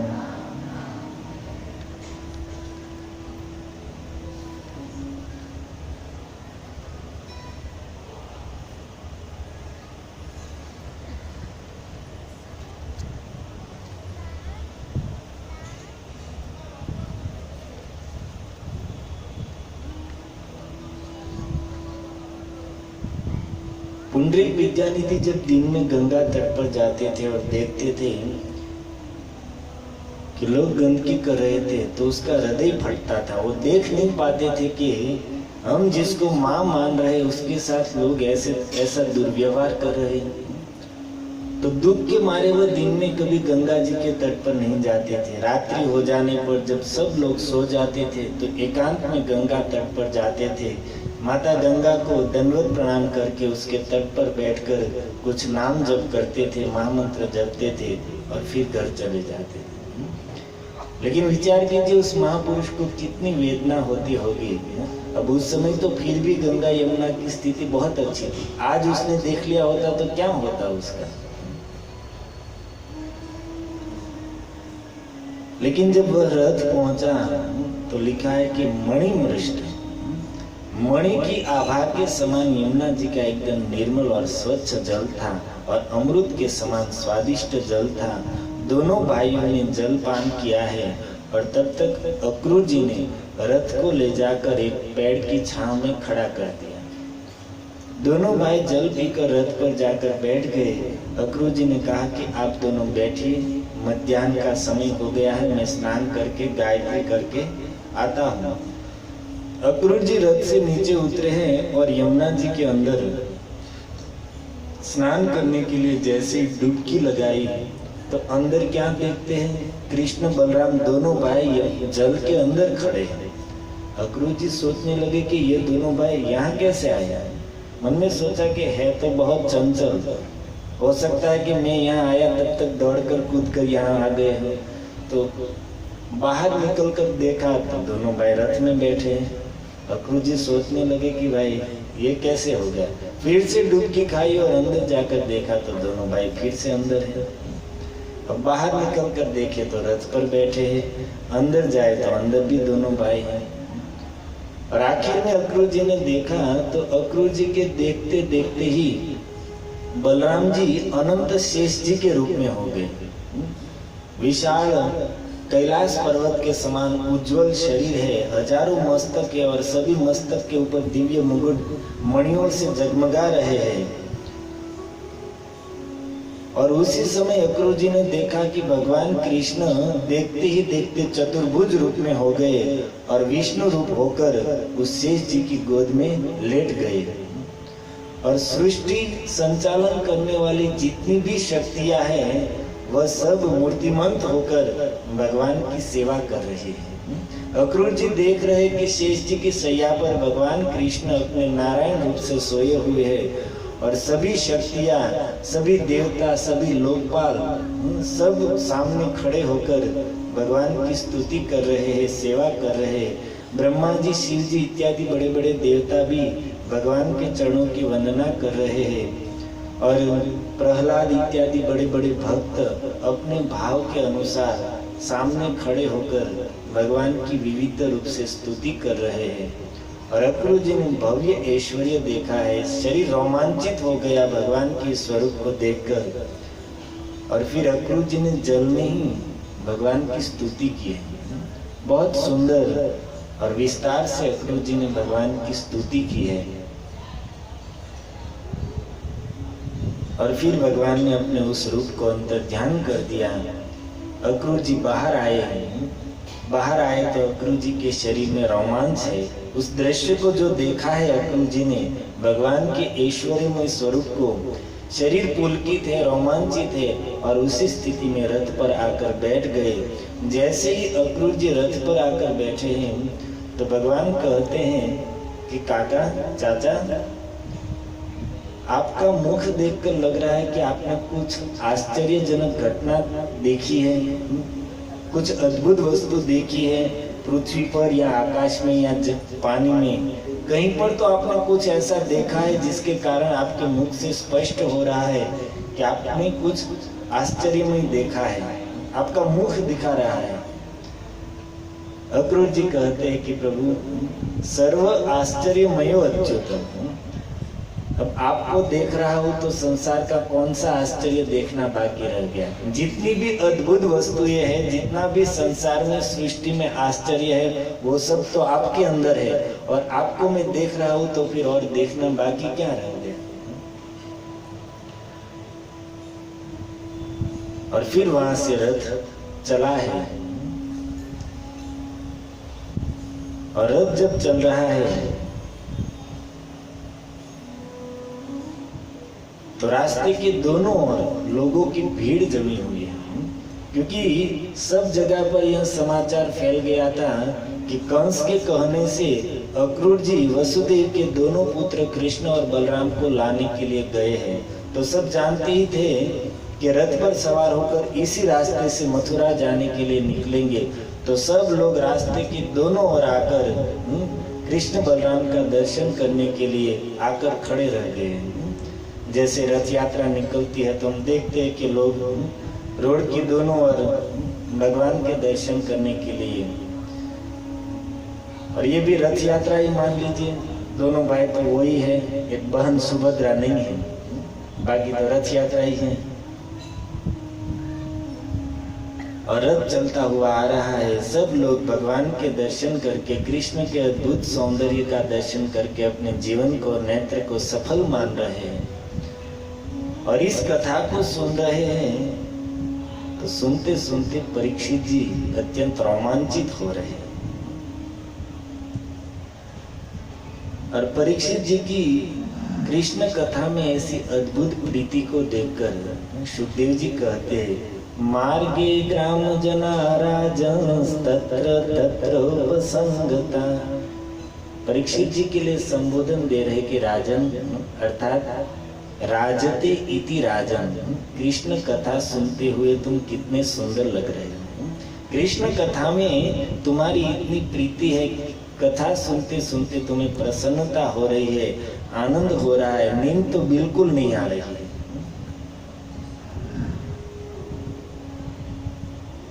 कृष्ण कथा में आनंद आना, इसी को सुखदेव जी कहते कि राजन कितने सुंदर लग रहे हो, कि कथा में तुम्हारी इतनी प्रीति है।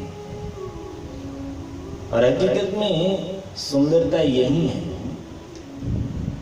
हम जड़ आंखों से देखते हैं, चर्म की आंखों से देखते हैं तो हमें सुंदरता क्या दिखती है? किसी का शरीर सुंदर है, चमड़े की सुंदरता को ही हम सुंदरता मानते हैं, और वही हमारे लिए सुंदरता है।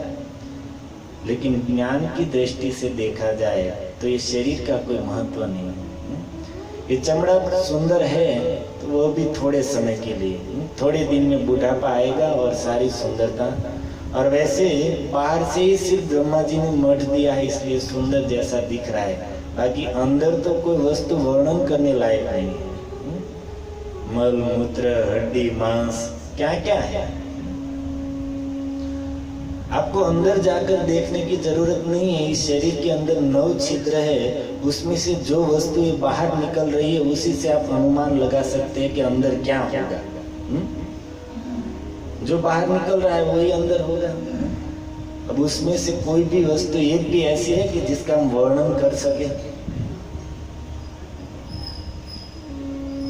अष्टावक्र जी जब जनक जी की सभा में गए, उसका नाम अष्टावक्र इसीलिए था कि उसके शरीर के 8 अंग वक्र थे, टेढ़े मेढ़े थे। एक तो कुरूप थे और ऊपर से शरीर के सभी अंग टेढ़े मेढ़े थे।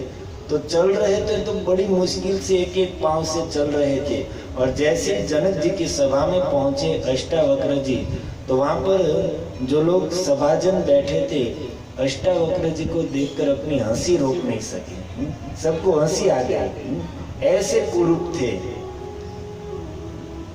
और इन सब लोगों को हंसते हुए देखकर अष्टावक्र जी कहते कि राजन, महाराज जनक, मैंने तो सुना है कि जनकपुर ज्ञानियों की नगरी है और जनक महाराज के दरबार में बड़े बड़े ज्ञानी लोग बैठते हैं, लेकिन यहाँ पर आकर मैं देख रहा हूँ कि यहाँ पर तो ज्ञानी तो कोई है नहीं, सब चमार बैठे हुए हैं। चमड़े के ऊपर दृष्टि रखने वाले तो चमार ही होते हैं। ज्ञानी की दृष्टि तो गुण पर होती है, गुणों को सुंदर मानते हैं और जिसमें गुण नहीं है उसी को कुरूप मानते हैं। और यहाँ पर तो सब चमड़ा देखने वाले चमार बैठे हुए। ज्ञानियों की दृष्टि में शरीर की कोई महत्ता नहीं है, सुंदर कौन है। सुखदेव जी कहते कि कृष्ण कथा में जिसकी प्रीति है वो सुंदर है, जिसकी जिह्वा पर कृष्ण का नाम है वह सुंदर है, जिसके हाथ कृष्ण की सेवा में लगे वह सुंदर है। आंखें वही सुंदर है जो भगवान का दर्शन कर रही है, और जो दर्शन नहीं करती है तो भागवत कहता है कि बरहायितम ते नयनम नराणाम लिंगानि विष्णु न निरीक्षतो ये। जो भगवान विष्णु के सुंदर स्वरूप को नहीं देखती है तो वह आंख मोरपंख में रहने वाली आंखों के समान व्यर्थ है। 12 परम मस्तक भले ही कितनी आभूषणों से सजा धजा हो, माथे पर सोने का मुकुट क्यों न पहन लिया हो, लेकिन न नमेरन मुकुंदम, भगवान मुकुंद के चरणों में मस्तक झुकता नहीं है तो मस्तक कैसा है, एक बोझ रूप है। गोस्वामी जी ने इसी बात को कहा है कि जो मस्तक हरि और गुरु के चरणों में नहीं झुकता है वो तो कटु तुंबड़ी के समान है। शावो कर न कुरुते सपरिया, वह हाथ जो भगवान की सेवा नहीं करते वह हाथ कैसे हैं, मुर्दे के हाथ के समान है। वही हाथ सार्थक है जो भगवान की सेवा में लगे हैं। शौनक जी के वचन है भागवत में, जीवत शवो, जीवित होते हुए भी वो मुर्दे के समान है जिसके हृदय में हरि के प्रति भक्ति नहीं है। सच्ची सुंदरता तो वह है कि जो भगवान की भक्ति करता है, भक्ति को ही सच्ची सुंदरता कहा है। रामायण में 7 कांड हैं, याद है आप लोगों को कौन कौन से? बाल कांड, अयोध्या कांड, फिर 2 तो सबको मालूम है, अरण्य कांड, किष्किंधा कांड, सुंदर कांड, लंका कांड और उत्तर कांड। अब बाल कांड को इसलिए बाल कांड कहा है कि उसमें चारों भाइयों की बाल लीला का वर्णन है। फिर अयोध्या कांड, बड़े होकर अयोध्या में जो लीला हुई, विवाह इत्यादि का प्रसंग, वनवास का प्रसंग, ये सब घटनाएं अयोध्या में हुई, इसलिए उस वर्णन को अयोध्या कांड कहा है। और फिर उसके बाद आया अरण्य कांड। अरण्य का अर्थ होता है वन। भगवान वन में गए और एक वन से दूसरे वन में विचरण कर रहे थे, तो उस सारे प्रसंग को जहाँ पर वर्णन किया गया है उसको अरण्य कांड कहा। फिर उसके बाद किष्किंधा में पहुंचे, सुग्रीव का वाली का उद्धार करके सुग्रीव को राज्य दिया, और वहीं पर भगवान प्रवर्षण पर्वत पर 4 महीने तक रुके हैं। तो किष्किंधा में जो घटना हुई है उसका वर्णन जहाँ पर है उसको किष्किंधा कांड कहा। फिर वहां से सुंदर कांड, और सुंदर कांड के बाद लंका में पहुंचे हैं, और लंका में जो युद्ध इत्यादि का वर्णन है उस सारी घटना को लंका कांड कहा। और फिर वहां से भगवान ने अपनी लीला का जो अंतिम समय था, अंतिम जो लीला की उसको उत्तर कांड के रूप में वर्णन किया है। तो जैसी घटना हुई उसी के अनुरूप कांड का वर्णन हुआ है, लेकिन इसमें एक है सुंदर कांड। और सुंदर कांड, अब उसमें एक भी स्थान ऐसा नहीं था कि जिसका नाम हो सुंदर और वहां पर वो घटना हुई हो उसके कारण उस कांड को सुंदर कांड नाम दिया हो। ऐसा आपने कोई स्थान सुना है रामायण में आया हो कि ये सुंदर नगर था? तो फिर उस कांड को सुंदर कांड क्यों कहा?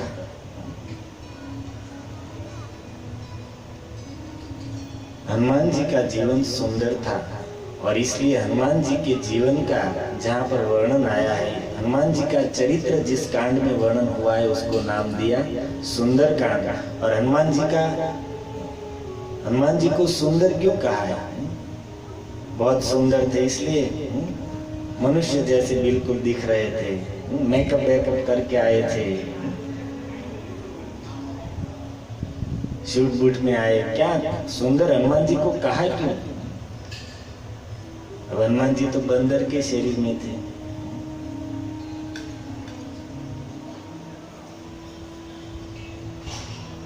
हनुमान जी सुंदर इसलिए है भक्तों कि उसके मुख में निरंतर राम नाम है, कान में निरंतर राम की कथा जा रही है और शरीर से निरंतर राम की सेवा में लगे हैं। पूरा जीवन राम भक्तिमय है, इसलिए हनुमान जी का जीवन सुंदर है। और हनुमान जी का सुंदर जीवन जिसमें आया है उस कांड को क्या कहा? सुंदर कांड। सच्ची सुंदरता यह है, भक्ति से सुंदरता होती है, भगवत सेवा से, नाम से। सुखदेव जी कहते कि राजन, कथा सुनते सुनते तुम्हारे अंदर जो उल्लास हो रहा है, आनंद हो रहा है, कितने सुंदर दिख रहे हो, राजते शोभायमान हो रहे हो। और फिर रथ पहुंचा है मथुरा में और नंद बाबा इत्यादि गोप पहले से ही मथुरा पहुंच गए थे। मथुरा के बाहर एक उपवन में, बगीचे में नंद बाबा इत्यादि सब गोप रुके थे और अक्रूर जी का रथ भी वहां पर जाकर रुका और कृष्ण बलराम वहां से नीचे उतरे हैं। और अब कल मथुरा नगरी को देखने के लिए निकलेंगे, मथुरा की शोभा देखने के लिए। और फिर धोबी का कल्याण होगा, सुदामा माली, कुब्जा कहाँ तक पहुंचेगा, कल वर्णन करेंगे।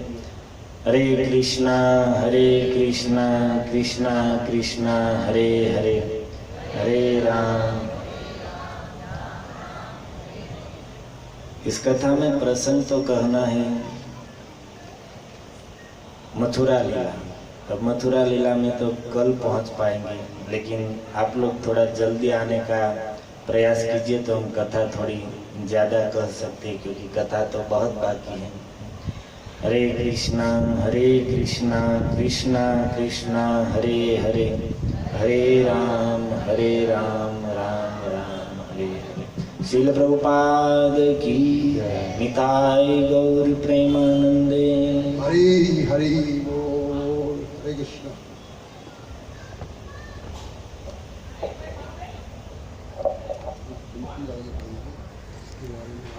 में ये स्थिति होती है कि हमको ये लगता रहता है कि ये कथा समाप्त होनी ही नहीं चाहिए, और वास्तव में हमारा मन अगर ऐसा हो गया तो समझ लो हमारे ऊपर भगवान की कृपा हो रही है। और अगर ये लगता है हमारे को कथा में बैठ के, अरे प्रभु जी तो कितना बोलते जा रहे, बोलते हैं जल्दी से समाप्त करें तो प्रसाद मिले जल्दी, तो समझ लो हमारी आसुरी वृत्ति हम पर हावी है।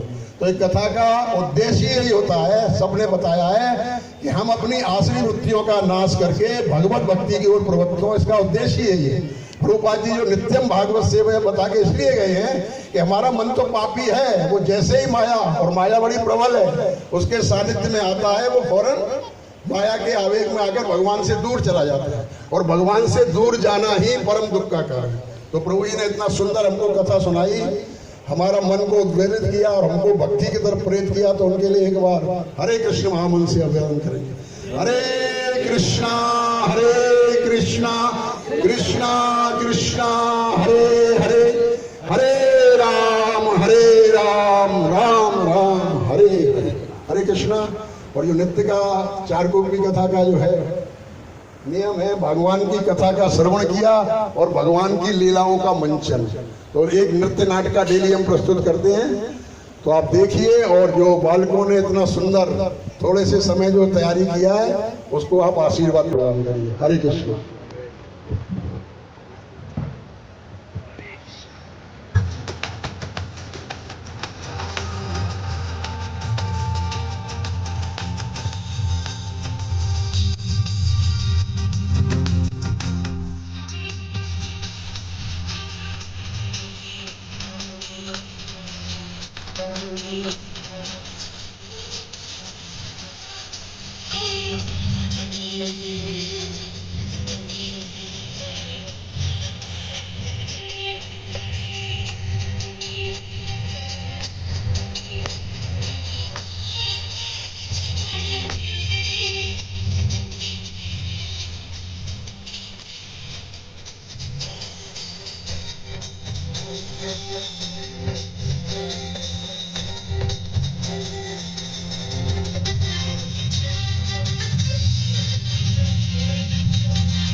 है।